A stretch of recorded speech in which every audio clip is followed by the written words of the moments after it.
Kamusta ka at welcome sa Grow in Christ. Maraming nagtatanong, kung mabuti ang Diyos, bakit niya nilikha si Satanas? Valid na tanong yan.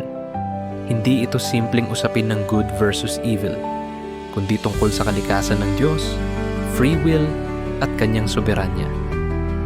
Sa video na ito, titingnan natin ang sagot mula sa Biblia. Hindi nilikha ng Diyos si Satanas bilang masama. Nilalang niya si Lucifer bilang isang mabuti, makapangyarihan, at marangal na anghel. Siya ay matalino, maganda, at may mataas na posisyon sa langit. Ayon sa ilang biblical descriptions, siya rin ay inilalarawan bilang isang uri ng chief musician o tagapanguna sa pagsamba.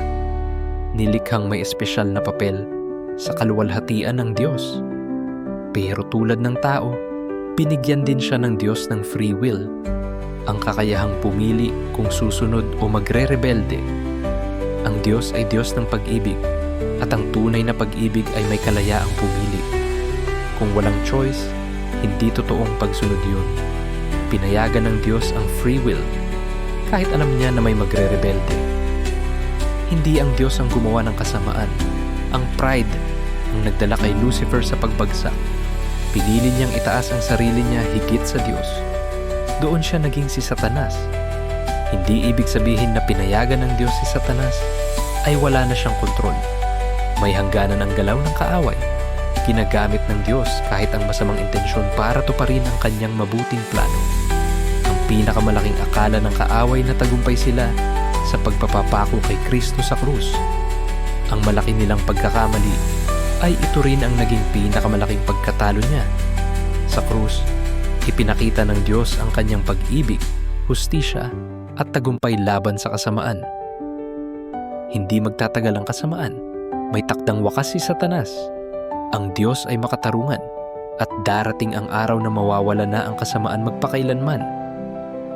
Ang kwento ni Lucifer ay paalala na kahit mataas ang posisyon, pwedeng bumagsak kapag nanaig ang pride.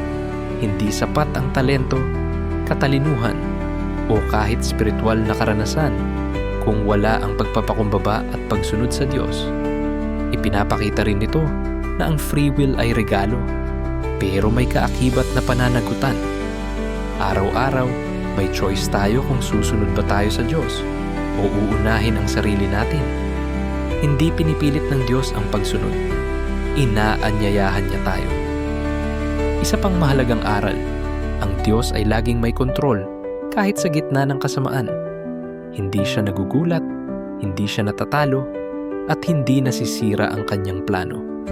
Ginagamit niya kahit ang mahihirap na sitwasyon para ipakita ang kanyang kaluwalhatian.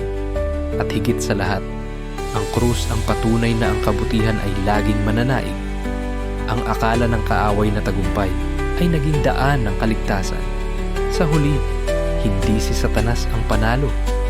Si Jesus pa rin.